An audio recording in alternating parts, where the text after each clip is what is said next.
번째 주일을 하나님께서 우리에게 허락하여 주셨습니다.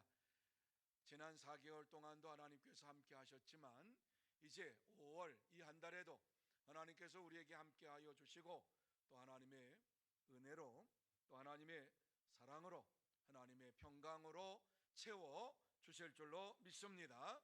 그래서 이 5월 한 달을 보내면서 다시 한번 살아계신 하나님을 만나는 여러분이 다 되시기를 바랍니다. 그래서 주님을 만나고 주님과 동행하면서 여러분의 심령 속에 큰 기쁨이 넘치고 감사가 넘치는 이러한 5월 한 달이 되시기를 바랍니다. 예수님께서는 아이들을 무척 좋아하셨던 것을 보게 됩니다. 그래서 예수님께서 아이들을 너무너무 좋아하셨기 때문에 어린아이들이 주님 앞에 오는 것을 금하지 아니하시고 기쁨으로 저들을 맞이하셨습니다. 그래서 오늘 이 말씀에 보면은 어린아이와 같지 않으면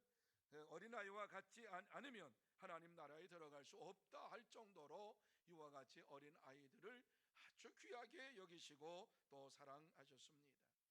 하나님의 나라는 어린아이와 같은 자라야 들어갈 수 있습니다. 하나님의 나라는 예수 그리스도를 믿는 자들이 들어가는 궁극적인 본향입니다. 이 본향에 들어갈 수 있는 사람은 바로 어린아이와 같은 믿음을 가진 자가 이곳에 들어가게 될 줄로 믿습니다. 이 시간 본문을 보면서 하나님 나라와 어린아이와의 관계가 도대체 무엇인가 하는 것을 생각을 하고, 그렇다면 우리가 어린아이와 같이 하나님 나라에 들어가려면 어떻게 해야 할 것인가 하는 것을 나누며 은혜 받는 시간이 되기를 원합니다.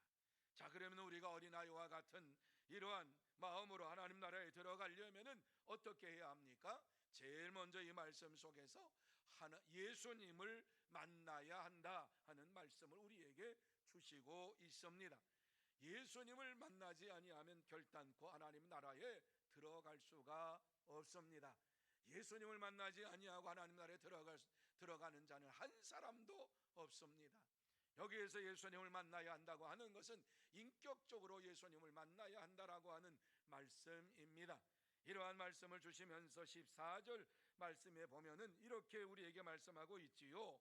어린아이들이 내게 오는 것을 용납하고 금하지 말라. 하나님의 나라가 이런 자의 것이니라. 이렇게 말씀을 해 주셨어요. 여러분, 무슨 말씀인가 하는 것을 한번 생각해 보시기를 바랍니다. 어린아이들이 내게 오는 것을 용납하고 금하지 말라. 왜? 이러한 자들이 하나님의 나라에 들어갈 자들이다. 이러한 하나님의 나라가 이러한 자들의 것이라 이렇게 말씀을 해주고 있는 것을 보게 됩니다. 하나님 나라에 들어가려면 반드시 어린아이와 같은 믿음을 가지고 살아야 할 것을 우리에게 말씀해 주고 있습니다. 특별히 이 말씀 속에서 이런 자의 것이니라, 여기 이런 자라고 하는 것은 어린아이의 마음을 가진 자라고 하는 이러한 표현이지요.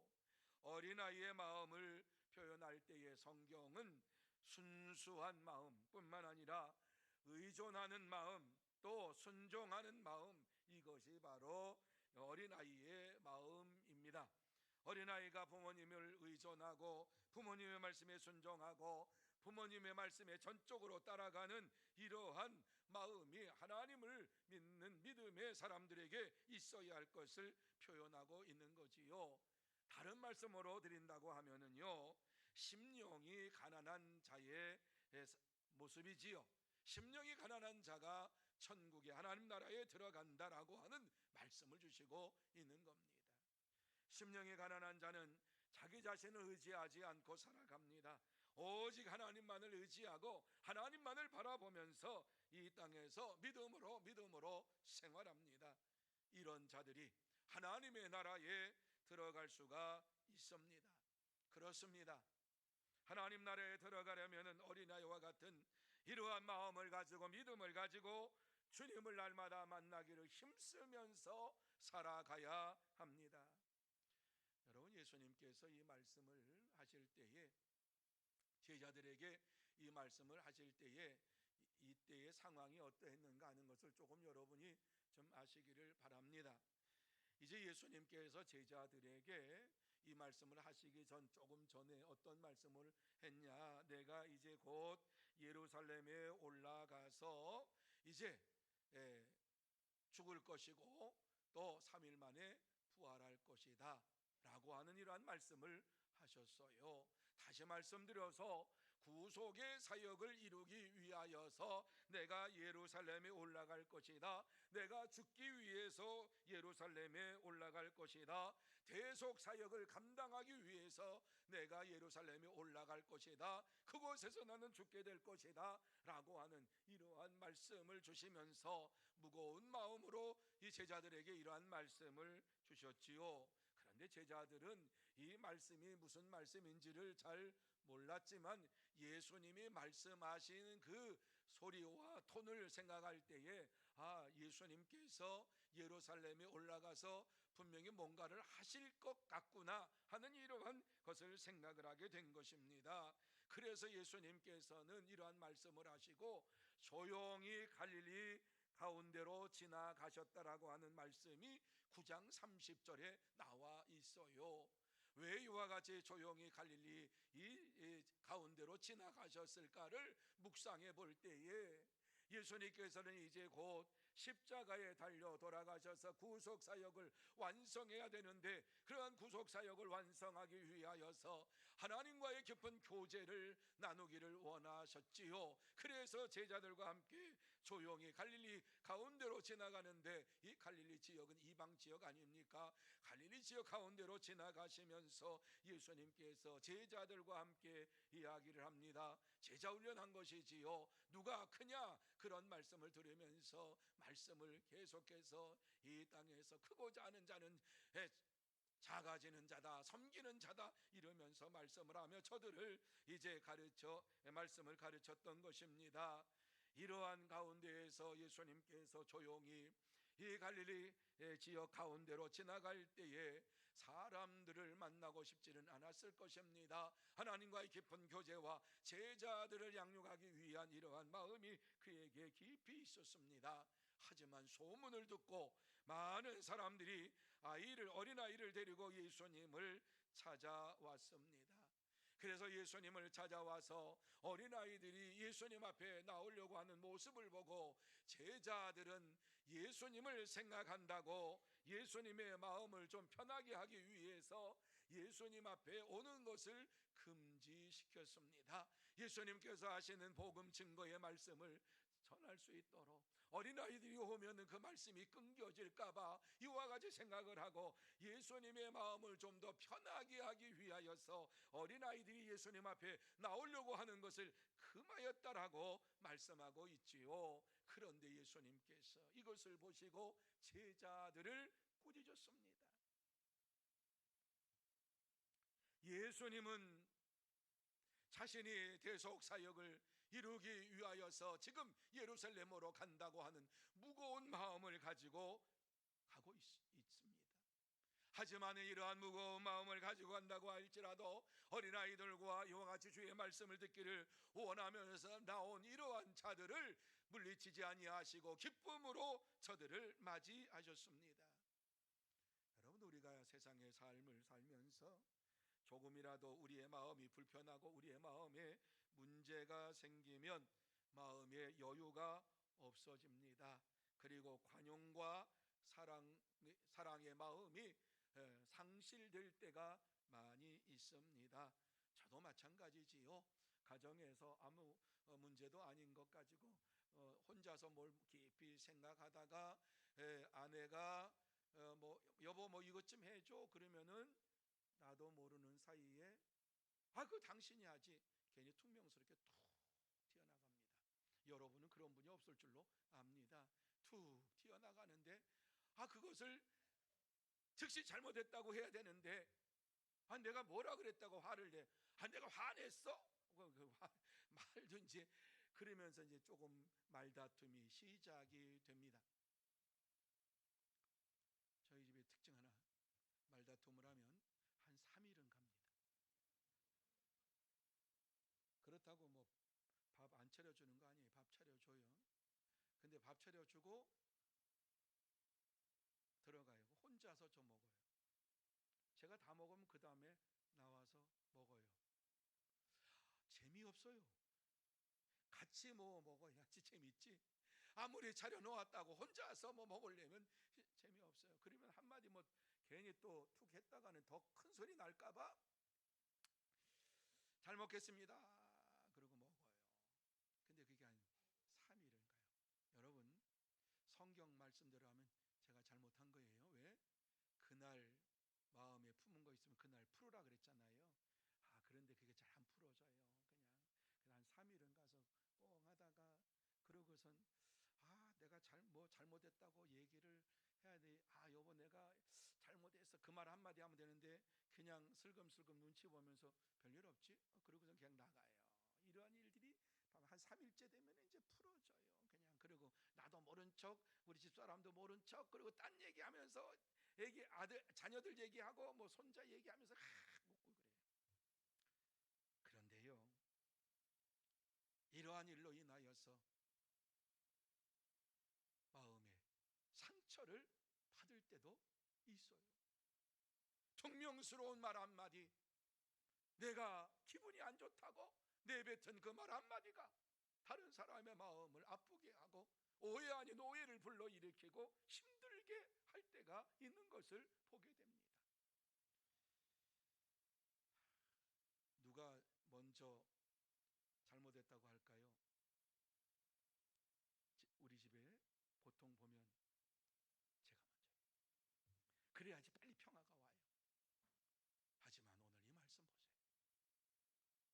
예수님께서는 아무리 힘들고 어려운 가운데 있을지라도 이와 같이 어린아이가 주님 앞에 나오는 것을 막지 아니하시고 금하지 말라고 말씀하시면서 그들을 기쁨으로 맞이하는 이런 모습을 보게 됩니다.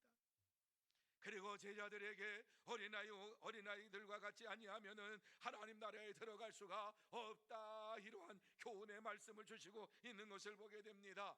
그렇습니다. 우리가 아무리 힘들고 어렵다 할지라도 어린아이와 같이 아니하면 하나님 나라에 들어갈 수가 없습니다. 저와 여러분이 어떠한 상황 속에 있다 할지라도 주님 앞에 날마다 나와서 주님을 만나고 주님과 함께 동행할 때에 하나님의 나라에 들어가는 복된 자들이 다 될 줄로 믿습니다. 우리는 하나님 나라에 들어가는 하나님의 자녀요, 하나님의 어린아이와 같은 이러한 자들입니다. 저와 여러분은 이 땅에 살면서 어떠한 어려움 속에서도, 어떠한 근심과 고난과 걱정 속에서도 하나님께서 나를 붙잡아 주시고 하나님의 자녀로 삼아 주셨다라고 하는 말씀을 마음에 새기면서 날마다 하나님만을 의지하고 예수님을 의지하면서 믿음으로 살아야 될 줄로 믿습니다.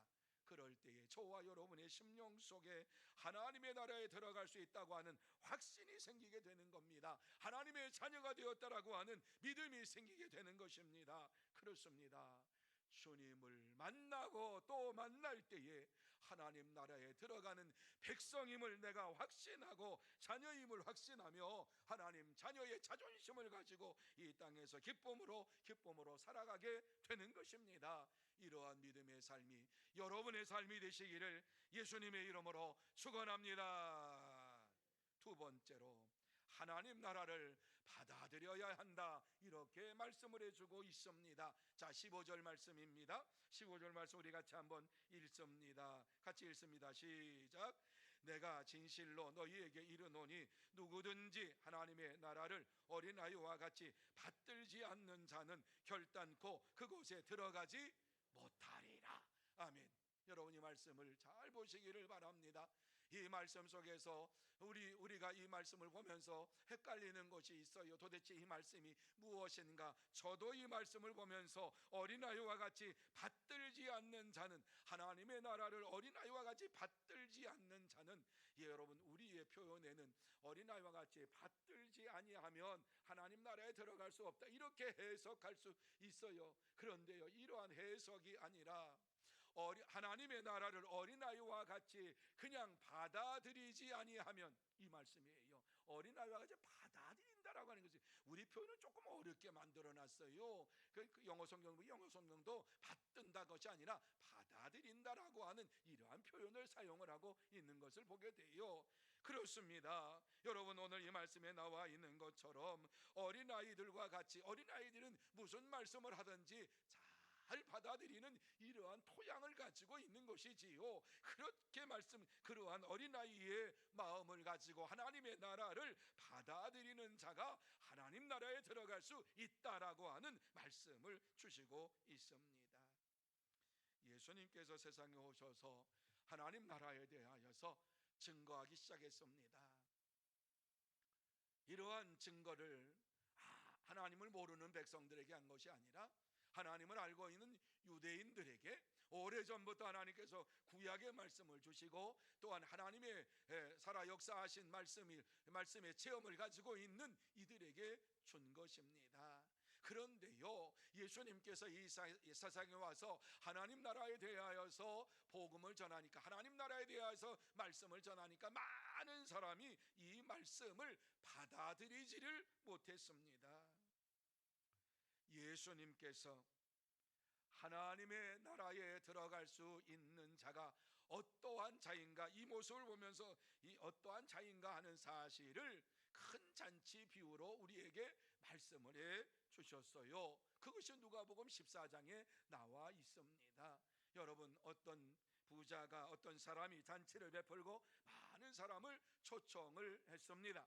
그래서 그 초청한 사람들을 위하여서 음식을 장만하고, 또한 자리를 정말 아름답게 장식하고, 그 사람들이 편안하게 와서 먹을 수 있도록 모든 것 다 자리를 마련을 했어요. 그리고서 잔치할 날이 되었고 시각이 되어서 오십시오라고 하는 것이 아니라 종들을 보내어서 정중하게 저들을 이제 잔치의 자리로 오도록 이렇게 종들에게 다 가서 빨리 모시고 와라, 이렇게 얘기를 했습니다. 그래서 종들이 가서 문을 두드리면서 얘기합니다. 잔치 준비가 다 됐습니다. 주인께서 빨리 오라고 하십니다. 잔치에 빨리 오십시오, 이렇게 전했습니다. 그러자 그 소리를 들었던 첫 번째 사람이 무엇이라고 말을 합니까?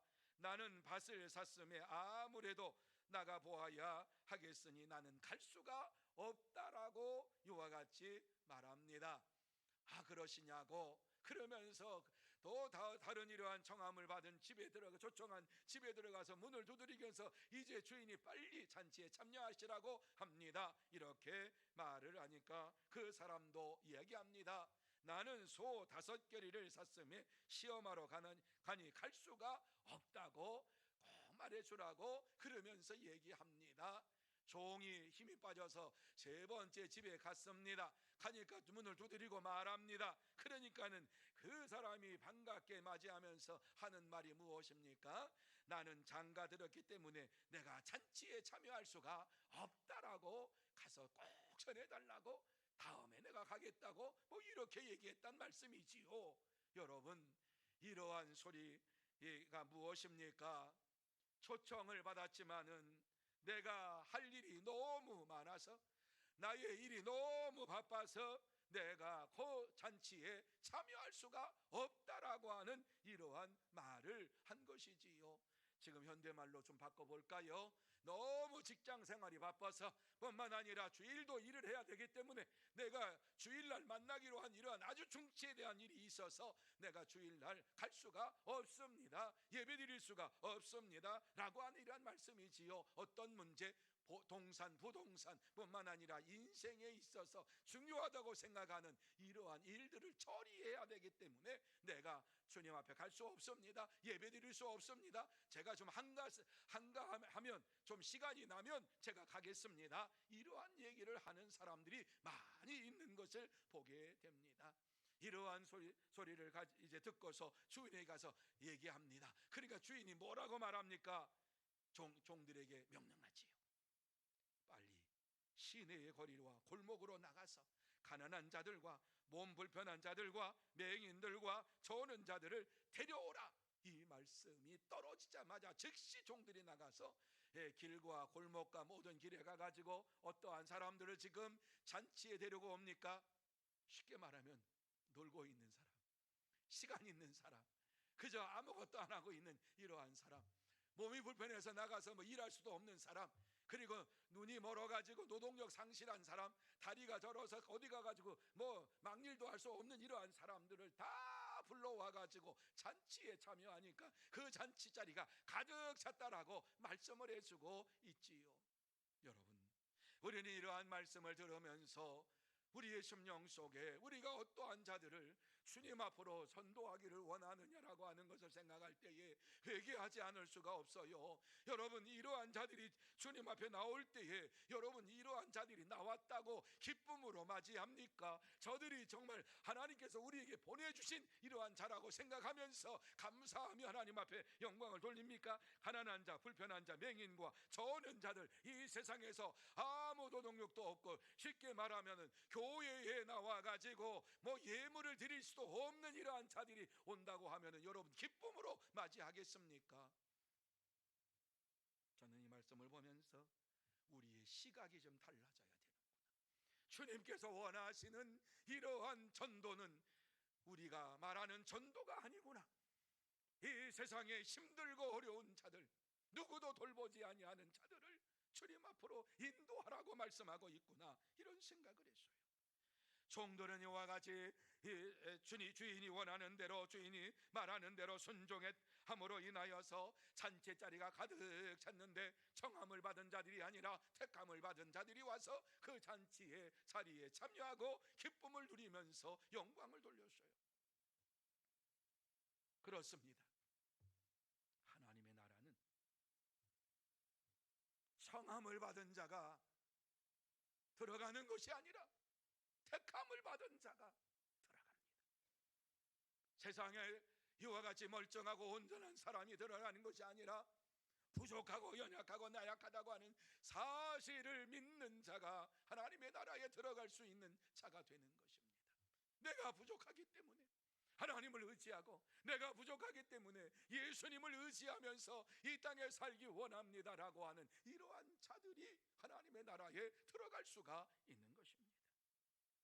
여러분, 하나님의 나라는 어린아이와 같이 겸손하게 마음에 하나님의 나라를 받아들이는 자가 들어갑니다.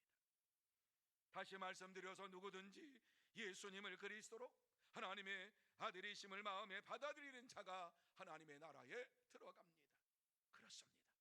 참된 성도는 어린아이와 같이 날마다 겸손한 마음을 가지고 하나님의 나라에 들어가는 이러한 하나님께서 원하시는 마음을 가지고, 겸손한 마음을 가지고 믿음으로 생활합니다.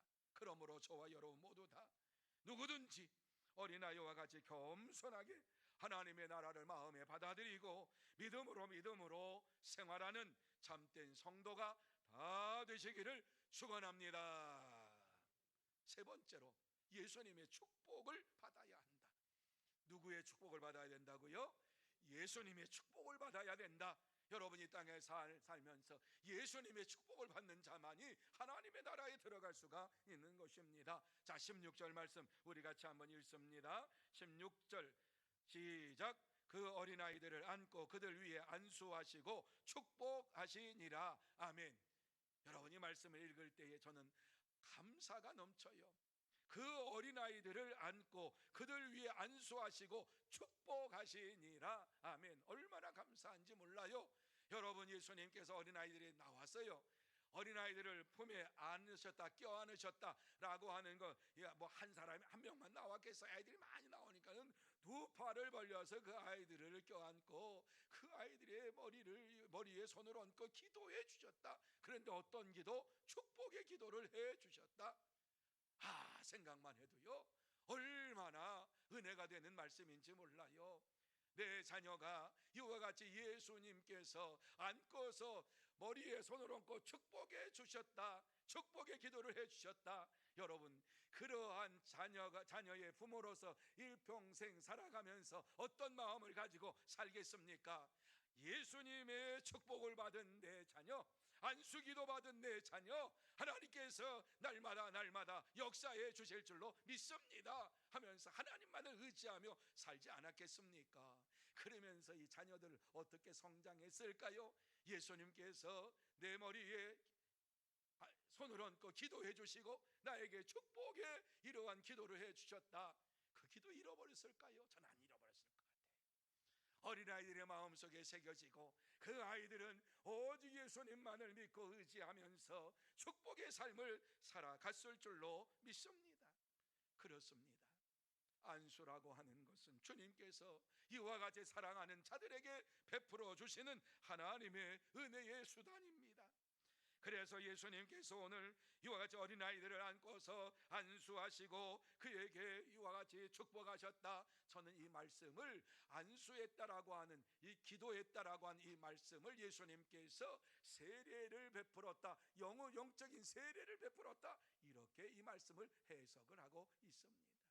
그래요, 참된 성도는 예수님의 이름으로 세례를 받고 날마다 어린아이와 같은 마음을 가지고 주님께서 내게 축복해 주심을 믿고 믿음으로 생활합니다.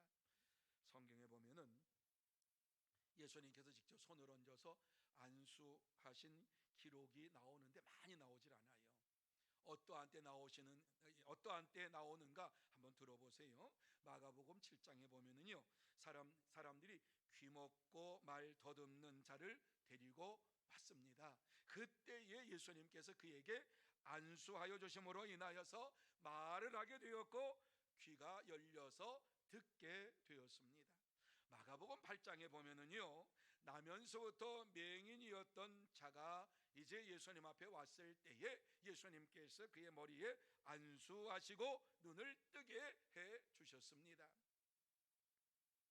뿐만 아니라 누가복음 13장에 보면 귀신 들려가지고 허리가 꼬부라져서 조금도 펴지 못하는 여인이 주님 앞에 왔습니다. 주님께서 그의 머리에 손을 얹고 안수 기도하니까는 꼬부라져 있던 허리가 펴졌습니다.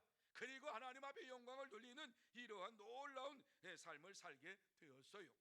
사도행전 9장에 보니까는 부활하신 예수님께서 바울을 만나셨어요. 바울을 만나고 눈에 감겨진 이러한 비늘이 어떻게 떨어졌어요? 예수님의 제자 아나니아가 와서 주님께서 너에게 안수하라고 한다, 머리에 얹고 안수 기도할 때에 예수님을 대신해서 안수 기도할 때에 그의 눈에 비늘이 떨어지고 성령의 충만함을 받았어요. 자, 사도행전 19장에 가면은요, 바울 사도가 에베소 교회 성도들을 방문을 했어요. 에베소 교회를 방문을 했어요. 그리고 방문하면서 그들이 모인 자리에서 너희가 성령의 세례를 받았느냐 이렇게 물었어요. 그러니까는 그들이 뭐라고 말을 했느냐, 성령의 세례가 무슨 얘기냐, 우리는 물 세례밖에 받지 못했다, 성령의 세례라고 하는 말을 듣지도 못했다, 이렇게 얘기를 했어요. 그럴 때 바울이 얘기를 했어요. 예수님께서 승천하시기 전에 몇 날 이못되어 너희가 성령으로 세례를 받을 것이라고 약속해 주셨다. 이 약속에 하신 성령의 세례를 받기를 원하느냐? 그러니까 그 에베소 교회 성도들이 원합니다. 그때에 바울이 손을 얹고서 예수님을 대신해 손을 얹고 안수 기도하니까 그들에게 성령의 충만함이 임하였더라, 이렇게 말씀하고 있어요. 자, 종합해서 한번 생각해 보시기 바랍니다. 예수님께서 안수 기도를 하셨다라고 하는 여기에는 세상에서 고침 받을 수 없는 병자, 어찌할 수 없는 이러한 자들에게 머리 안수 기도하니까는 세상이 따라할 수 없는 이러한 놀라운 치유의 역사가 나타나서 저들을 치유해 주었다라고 하는 것이지요. 뿐만 아니라 이와 같이 마음이 하나님에서 떠나 있습니다. 이와 같이 믿음의 생활을 하면서도 하나님 중심으로, 주님 중심으로 생활하지 못하고 이와 같이 영적으로 무너진 이러한 자에게 안수 기도하니까 저들이 다시 새롭게 영이 살아나고 혼이 살아나는 역사가 일어나게 되었다, 이렇게 말씀을 해주고 있는 것이지요. 그렇습니다. 예수님께서는 세상에서 누구도 해결할 수 없는 문제를 해결해 주시는 전능하신 하나님이시요 치료하시는 하나님이신 줄로 믿으시기를 바랍니다. 그래서 오늘 이 본문의 말씀에서 어린아이들이 예수님의 품에 안겨서 안수기도 받을 때에 큰 축복을 저들이 받았다라고 하는 사실을 우리에게 증거해 주시면서 이 어린아이들이 평생토록 영원한 생명을 누리면서 성령의 충만한 가운데에 기쁨으로 살게 되었다라고 하는 사실을 우리는 짐작하게 되는 것이에요. 오늘도 마찬가지입니다. 오늘도 예수님께서는 우리에게 찾아오셔서 우리 머리 위에 안수해 주시기를 원하시고 우리의 영혼과 육체의 연약한 곳을 치유해 주시기를 원하시는 하나님이신 것을 믿으시기를 바랍니다.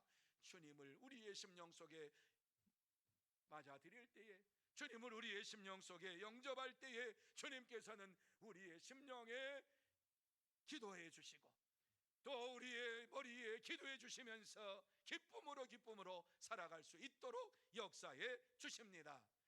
여러분, 하나님의 나라는 어린아이와 같이 주님의 기도와 축복을 받는 자가 들어갑니다. 지금도 예수님께서는 우리를 위하여 기도하고 계십니다.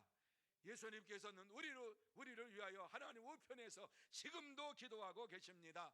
이 사실을 로마서 8장 34절에 말씀합니다. 같이 읽습니다. 시작. 그는 하나님 우편에 계신 자요 우리를 위하여 간구하시는 자신이라. 아멘. 여러분, 예수님께서 한순간도 쉴 사이가 있을까요? 없을까요? 없어요. 왜? 우리는 날마다 순간마다 하나님 말씀에 순종하지 못하고 살아가요. 내가 순종해야지 살면서도 넘어지고 엎어지고 그러고 살아가요. 그런데 오늘 이 말씀에 보면은 우리를 위하여 간구하신다. 우리가 온전한 믿음의 삶을 살기를 위하여 간구하신다. 주님은 지금도 하나님 우편에서 그저 보고 계시고 놀고 계시는 것이 아니라 우리가 이 땅에서 온전한 믿음의 삶을 살고 말씀으로 무너지고 넘어지는 이러한 것을 보시면서 안타까워하시면서 온전한 믿음의 삶을 살기를 원하시면서 하나님 앞에 간구하는 이러한 삶을 살고 계시는 것을 믿으시기를 바랍니다. 간구한다라고 하는 것은요, 간절한 마음을 가지고 구하는 거예요. 우리가 이 땅에서 하나님의 말씀을 따라서 주님의 말씀을 따라서 순종하는 삶을 살기를 원하면서 간절한 마음을 가지고 이와 같이 하나님 앞에 기도하는 거예요. 그런데요, 저 한 사람만 봐도요, 날마다 넘어지고 마음으로 또 머리로 생각으로 범죄하고 막 이런 것을 보면서 우리 주님께서 얼마나 안타까워하시겠어요. 그런데 세상의 모든 이러한 예수를 믿는 사람들이 말씀대로 사는 것이 아니라 말씀을 떠나서 살고 모른다고 그러며 살고 막 이러한 모든 사람들을 보시면서 지금도 예수님께서 끊임없이 1초도 이와 같이 끊어지지 아니하고 기도하시는 하나님 주님이신 것을 믿으시기를 바랍니다. 우리 주님께서는 우리를 위하여 지금도 온전한 믿음의 삶을 살기를 원하시면서 하나님 우편에서 우리를 위하여 기도하고 계십니다. 참된 성도들은 주님께서 하나님 우편에서 지금도 나를 위하여 기도한다고 하는 사실을 분명히 알고 주님이 나를 위해서 기도하심을 믿고 기쁨으로 생활합니다. 그러므로 저와 여러분 모두 다 주님께서 나를 위하여 지금도 기도하고 계시는 것을 생각하시면서 주님께서 나의 모든 것을 감찰하시고 나를 온전케 하시고 나를 믿음으로 세우기를 원하시는 하나님의 마음을 알고서 하나님 중심으로 살고 주님 중심으로 살면서 기쁨으로 생활하는 참된 성도, 복된 성도가 다 되시기를 축원합니다. 이제 말씀을 마무리합니다. 하나님께서 우리에게 꼭 하시고 싶은 말씀이 무엇입니까? 어린아이와 같은 마음을 가지고 믿음을 가지고 하나님 나라에 들어가는 자가 되라, 이렇게 말씀을 하고 있어요. 더 이상 하나님을 모른다고 하지 말고 더 이상 내가 어찌할 수 없어서 바빠서 이와 같이 주님을 따라갈 수가 없다고 얘기하지 말고, 내 일이 너무 힘들어서 주님의 말씀에 순종할 수 없다고 핑계대지 말고, 오늘 이 말씀에 나와 있는 대로 어린아이와 같은 믿음을 가지고 하나님만을 의지하고 하나님만을 바라보면서 지금도 나를 위하여 기도하시고 온전한 믿음의 삶을 살기를 원하시는 이러한 주님을 생각하면서 이 땅에서 하나님의 자녀의 권세를 가지고 살고 하나님 자녀의 자존감을 가지고 사는 저와 여러분이 되어야 할 줄로 믿습니다. 하나님은 살아계십니다. 하나님은 역사하십니다. 하나님은 오늘도 어린아이와 같은 순수한 믿음을 가지고 주님만을 바라보는 이러한 자들에게 하나님의 나라가 너희의 것이라고 우리에게 말씀해 주고 우리의 머리에 손을 얹고 축복해 주시는 하나님이신 줄로 믿으시기를 바랍니다.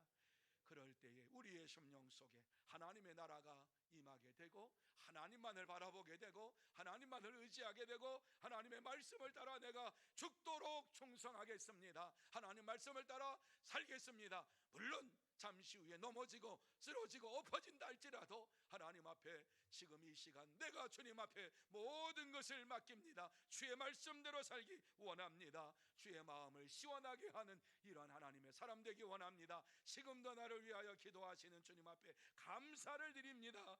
이와 같이 하나님 앞에 영광을 돌리면서 기쁨으로 살아가는 참된 성도가 되시고 복된 성도가 다 되시기를 예수님의 이름으로 축원합니다. 기도하시겠습니다.